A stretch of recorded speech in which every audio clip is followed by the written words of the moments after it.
लेकिन आचार्य प्रमोद कृष्णम, क्योंकि आजकल पूरे देश और दुनिया में या मैं कहूं कि देश और खास तौर से उत्तर प्रदेश में जिस जगह की सबसे ज्यादा चर्चा हो रही है, कल्की धाम की चर्चा हमेशा होती है, संभल की चर्चा हमेशा होती है, लेकिन संभल की चर्चा आजकल किसी और वजह से हो रही है। मेरा सीधा सवाल आपसे ये है कि संभल में हर जगह मस्जिद में मंदिर क्यों मिल रहे हैं? देखिए पूर्णिमा जी, जब जब धरती पर भगवान का अवतार होता है तो उस अवतार होने से पहले चमत्कार होता है। और ये जो संभल में हर जगह मंदिर मिल रहे हैं, ये अपने आप में एक चमत्कार है। और जब से नरेंद्र मोदी जी के चरण संभल की धरती पर पड़े हैं, श्री कल्की धाम का शिलान्यास करने 19 फरवरी 2024 को नरेंद्र मोदी जी कल्की धाम की धरा पे पधारे। 19 फरवरी के बाद, 19 फरवरी से पहले दुनिया में लोग पूछते थे संभल कहाँ है। अब 19 फरवरी के बाद रोज पूछते हैं संभल में इतने मंदिर कैसे मिल रहे हैं। तो ये एक चमत्कार है और ये इंडिकेशन है कि कल्की भगवान का जो अवतार है वो अब जल्दी होने वाला है। लेकिन संभल क्या विवादों के लिए ज्यादा इस वक्त प्रचलित हो रहा है? इस वक्त आज के सिनारियो में अगर मैं बात करूं, क्योंकि हर एक मस्जिद में मंदिर ढूंढना, एएसआई के सर्वे होना, फिर कल्की धाम भी एएसआई की टीम पहुंची थी। देखिए, हर मस्जिद में मंदिर ढूंढना नहीं चाहिए। हर मस्जिद के नीचे मंदिर नहीं ढूंढना है, लेकिन जहां मंदिर है उसे भी नहीं भूलना है। तो फिर अगर मैं इस हिसाब से जाऊं तो अगर इतिहास खंगालेंगे तो फिर हर मस्जिद के नीचे मंदिर मिलेगा, हर मस्जिद के अंदर मंदिर मिलेगा। भारत में सनातन की उत्पत्ति हुई और सनातन और भारत को अलग करके नहीं देखा जा सकता है। लेकिन जब से सनातन और सृष्टि बनी है तब से लेके आज तक यदि कोई ऐसा मंदिर है जो मस्जिद को तोड़ के बनाया गया, मुझे आप बताइए, मैं आपका समर्थन करूंगा और उसे वापस दिलाने की लड़ाई लड़ूंगा। क्योंकि सनातन किसी भी मस्जिद को तोड़ने की, दूसरे धर्म के किसी भी धर्म स्थल को क्षति पहुंचाने की, किसी भी दूसरे धर्म के धर्म स्थल को आग लगाने की, जलाने की अनुमति नहीं देता। इसलिए ये आरोप बिल्कुल गलत है। सनातन और इतिहास दोनों साक्षी हैं। 1000 साल तक भारत गुलाम रहा। 1000 साल तक, जिसमें लगभग 800 साल मुगलों ने राज किया सब मिला करके, और 200 साल अंग्रेजों ने राज किया। हमारी संस्कृति को मिटाने की साजिश 1000 साल तक हुई। हमारी सभ्यता को मिटाने की कोशिश हुई।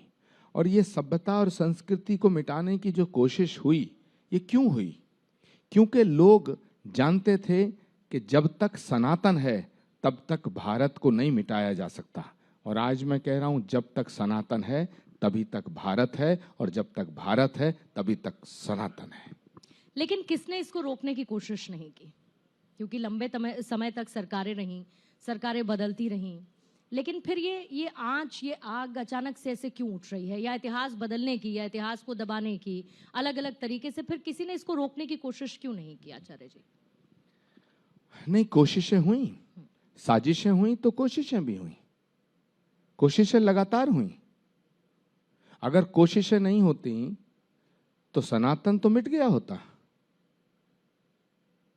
सनातन जो सत्य है वही शाश्वत है, जो शाश्वत है वही सनातन है। मुझसे पहले जो वक्ता बोल रहे थे, रघुराज जी, मैं उनकी बहुत सी बातों से सहमत नहीं हूं, लेकिन एक बात से सहमत हूं कि सनातन किसी को मिटाता नहीं है, सनातन सबके कल्याण की कामना करता है। लेकिन क्या सनातन कभी अपने लिए प्रार्थना नहीं करता। सनातन की प्रार्थना है सब खुश रहें, सर्वे भवन्तु सुखिनः, सर्वे सन्तु निरामया, सर्वे भद्राणि पश्यन्तु मा कश्चित् दुःख भाग भवेत्। लेकिन सनातन के जितने मानने वाले लोग हैं, सनातन को तोड़ने की कोशिशें पहले भी हुई, आज भी हो रही हैं। कभी जातियों के नाम पे, कभी क्षेत्र के नाम पे, कभी भाषा के नाम पे, कभी रंग के नाम पे।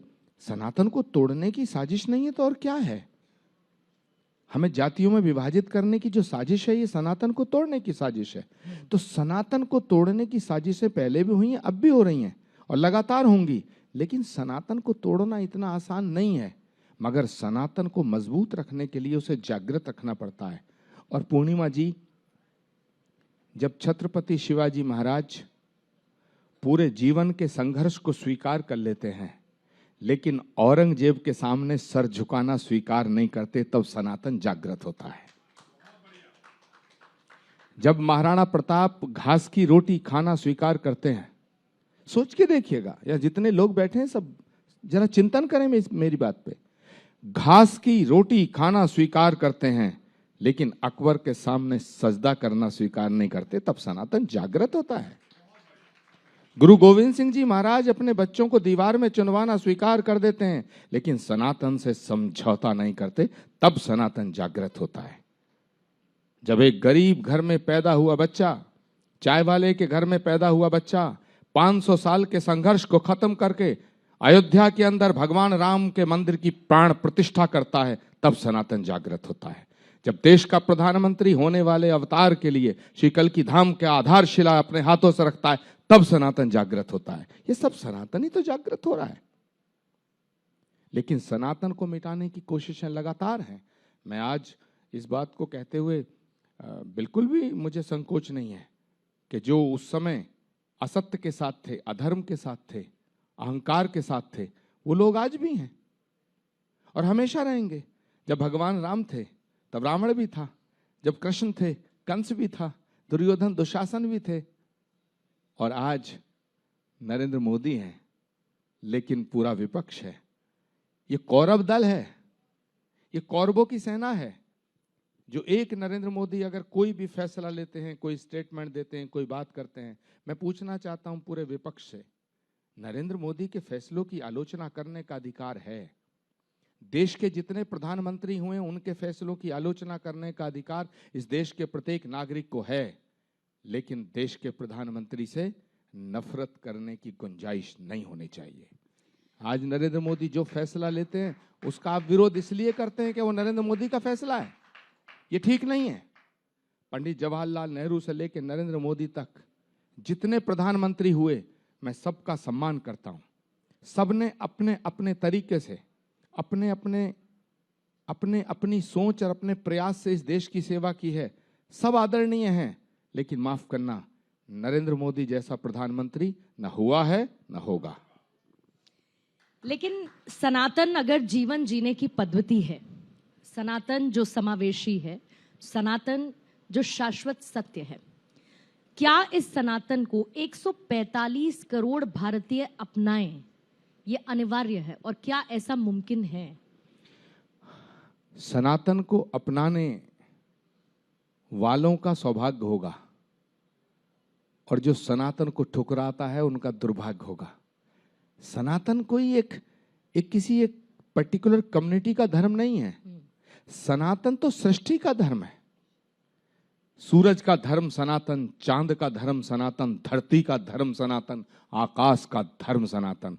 जो सत्य है वही शाश्वत है, और जो शाश्वत है वही सनातन है। लेकिन जब जब किसी मस्जिद में मंदिर मिलता है, या फिर उसको लेकर एक वर्ग विशेष विवाद पैदा करता है, या फिर मैं ये कहूं कि पॉलिटिकल पार्टीज कुछ हैं जिनको वो सूट करता है कि उसको लेकर वो विवाद को और ज्यादा पैदा करें या विवाद को और ज्यादा बढ़ाएं, उनकी वोट बैंक पॉलिटिक्स को सूट करता है। लेकिन इसके साथ साथ क्या जब हम भारत देश के लिए वसुधैव कुटुंबकम की भावना को आगे बढ़ाते हैं, प्रधानमंत्री जिसका जिक्र करते हैं, उसमें एक वर्ग, एक आबादी का हिस्सा ऐसा है जिसको लगता है कि इस वजह से सबका साथ, सबका विकास, सबका विश्वास कैसे संभव है? पूर्णिमा जी, पहली बात तो यह है कि भारत एक भूमि का टुकड़ा नहीं है। एक भूभाग को भारत नहीं कह सकते हैं। जो भारत की संस्कृति में विश्वास करता है वो भारतीय है, और जो भारत में रहता है और भारत की संस्कृति में विश्वास नहीं करता है, भारत की संस्कृति, संस्कार और सभ्यता जिसके जीवन में नहीं है, वो भारतीय संस्कृति को छोड़िए, वो सनातन को नहीं समझ सकता है। इस देश का दुर्भाग्य है कि पूरी दुनिया इस समय नरेंद्र मोदी को अपना नेता मान रही है। पूरी दुनिया का तमाम, चाहे वो क्रिश्चियनिटी हो, क्रिश्चियन वर्ल्ड हो या इस्लामिक वर्ल्ड हो, पूरी दुनिया का मुसलमान मोदी का वेलकम और खैर मकदम कर रहा है, और हिंदुस्तान का मुसलमान मोदी को दुश्मन समझ रहा है। ये दुर्भाग्य है। और मैं आज चैलेंज के साथ कहता हूं, हिंदुस्तान के मुसलमानों को, हिंदुस्तान के मुसलमान भाई और बहनों को, जो इस देश की मिट्टी में पैदा हुए हैं और इस देश की मिट्टी में मर जाएंगे, उनका हक उतना ही इस देश पर है जितना हमारा है, उतना ही है। लेकिन आपको इस देश की रवायतों को, आपको इस देश की संस्कृति को, आपको इस देश के संस्कारों को आत्मसात करना चाहिए और करना पड़ेगा। क्यों करना पड़ेगा? इस देश में जितना खुशहाल मुसलमान है, पूरी दुनिया में इतना खुशहाल मुसलमान कहीं नहीं है, कहीं नहीं है, ना हो सकता है। हमारे यहाँ आजादी है, आप मंदिर में जाके प्रार्थना करें या मस्जिद में नमाज पढ़ें। इधर मस्जिदें हैं, उधर हैं शिवालय, जहां मुतमई हो वहीं सर झुका ले। ये सिर्फ भारत है। थोड़ी देर पहले आपने कहा प्रमोद कृष्णम जी कि हर एक मस्जिद में मंदिर नहीं ढूंढना चाहिए। यही बात अभी मोहन भागवत की तरफ से भी की गई।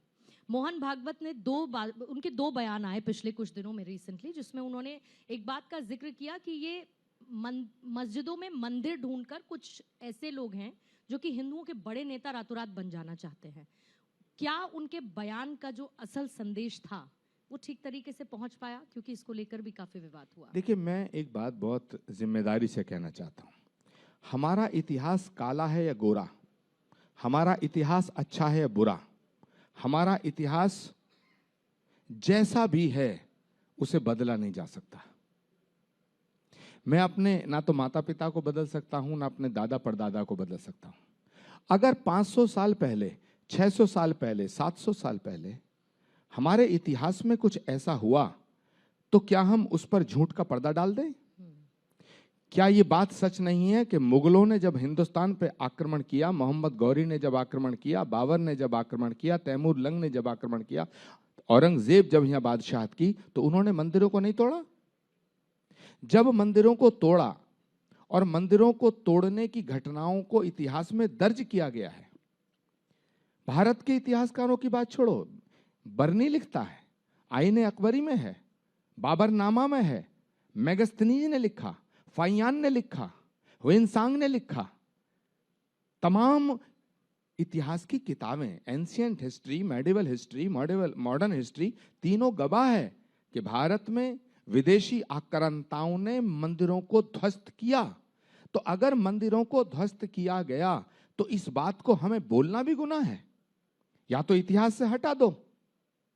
हम उस बात को, हम ये नहीं कह रहे, हम ये कब कह रहे हैं कि मस्जिदों को तोड़ के मंदिर बना दो, नहीं। लेकिन जिन जिन मंदिरों को तोड़ा गया है, हमें पता होना चाहिए कि किस तरह हमारी अस्मिता पे चोट की गई है। मोहन जी जो बात कह रहे हैं वो बहुत गंभीर विषय है। मोहन भागवत जी इस तरह बात कर रहे हैं जैसे घर का मुखिया बात करता है। मोहन भागवत जब बात करते हैं तो सिर्फ हिंदुओं को ही एड्रेस नहीं करते हैं, वो पूरे भारत को और भारतीयता को एड्रेस करते हैं। लेकिन बड़ी मजेदार बात है कि कल तक सबसे ज्यादा कम्युनल मोहन भागवत थे, आज सबसे ज्यादा सेकुलर मोहन भागवत हो गए हैं। जो लोग पानी पी पी कर कल तक मोहन भागवत को कम्युनल और देश का उनका कौन सी गाली थी जो उन्हें नहीं मिल रही थी, वो सब रातों रात बदल गए। मुझे लगता है कल्कि भगवान के अवतार होने से पहले का चमत्कार है।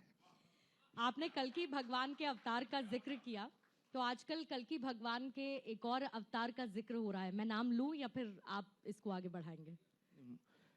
मुझे नहीं पता आप किसके बारे में बात कर रही हैं, आप कह सकती हैं। अभी अभी एक जिक्र आया कि भाई अरविंद केजरीवाल, आम आदमी पार्टी के संयोजक जो हैं, वो कल्कि भगवान के अवतार हैं। तो देखिए, ये बात इसके दो दृष्टिकोण हो सकते हैं। पहला दृष्टिकोण ये है, जाकी रही भावना जैसी प्रभु मूरत देखे तिन तैसी, सिया राम मैं सब जग जानी करऊ प्रणाम जोर जुग पानी। अगर किसी को अरविंद केजरीवाल में भगवान दिखाई देता है तो मैं इस पर क्या कह सकता हूँ, ये उसकी श्रद्धा का विषय है, ये उसकी आस्था का विषय है। लेकिन जिन्हें केजरीवाल जी में भगवान दिखाई देता है, वो नरेंद्र मोदी को जो लोग भगवान मानते हैं उन्हें रोज भक्त कह के चिढ़ाते हैं और गालियां देते हैं। ये ठीक दोनों बातें एक साथ नहीं चलेंगी। जिन्हें केजरीवाल में भगवान दिखाई देता है वो दिल्ली के रिजल्ट के बाद पता चल जाएगा, और जिन्हें नरेंद्र मोदी जी में भगवान दिखाई देता है वो तो 3 साल से देख रहे हैं, 3 बार से देख रहे हैं, 3 चुनाव देख चुके। और मुझे लगता नहीं कि 2029 में भी कोई दूसरा चेहरा आएगा। मैं ऐसा मानता हूं कि नरेंद्र मोदी इस देश का एक रिकॉर्ड कायम करेंगे। 2014, 2019, 2024 और 2029 में भी देख लेना, श्री कल्की धाम के प्राण प्रतिष्ठा समारोह भी उन्हीं के कर कमलों से होगा। ऐसी हमारी भावना है, ऐसी हमारी कामना है। आप इस तरीके से अपना प्रेम जाहिर जब करते हैं प्रधानमंत्री नरेंद्र मोदी के लिए, तो फिर ऐसी अटकलें शुरू हो जाती हैं कि कहीं ना कहीं दूसरी पार्टी के लोग आपसे फिर बातचीत कर रहे हैं, कांग्रेस आपसे दोबारा से बातचीत कर रही है, तो घर वापसी का प्लान भी है क्या आचार्य प्रमोद कृष्णम जी का?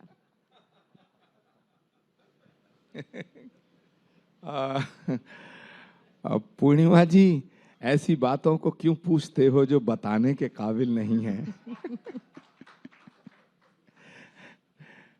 इशारों को अगर समझो, राज को राज रहने दो।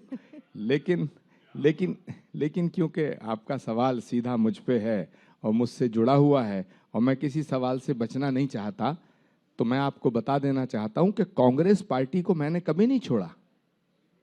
जब मैं राम मंदिर की प्राण प्रतिष्ठा में गया और उसके बाद मैंने श्री कल्की धाम के निर्माण के लिए आधारशिला रखने के लिए भारत के यशस्वी प्रधानमंत्री नरेंद्र मोदी जी को आमंत्रित किया, और 19 फरवरी को जब नरेंद्र मोदी जी हमारे यहाँ आए तो मुझे कांग्रेस पार्टी ने पार्टी से निष्कासित कर दिया, और निष्कासित करते हुए लिखा कि आपने पार्टी विरोधी काम किया है।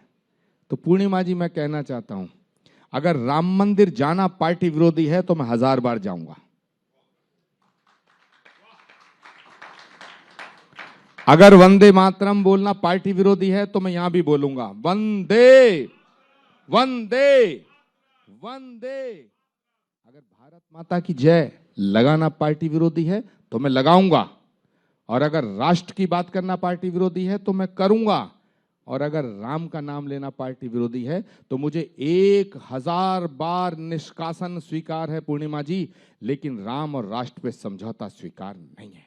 और जय श्री राम की क्योंकि गूंज हमेशा अक्सर सुनाई पड़ती है, तो क्यों ना एक कॉन्क्लेव में जरा आचार्य जी आपके पीछे पीछे एक बार जरा जय श्री राम का उद्घोष कर दीजिए अपने अंदाज में। देखिए, राम तो हमारे जन्म से लेकर मृत्यु तक राम से विमुक्त तो हम हो ही नहीं सकते। जब हम पैदा होते हैं तब भी राम राम है, जब बड़े होते हैं तब भी राम राम है, और जब इस धरती से जाते हैं तो राम नाम सत्य है। और जब हम उत्साह में होते हैं, जब हम किसी युद्ध की तैयारी करते हैं, जब हम अपना उद्घोष करते हैं, तो दोनों हाथ की मुट्ठी बंद करके कहते हैं जय जय श्री राम, जय श्री राम।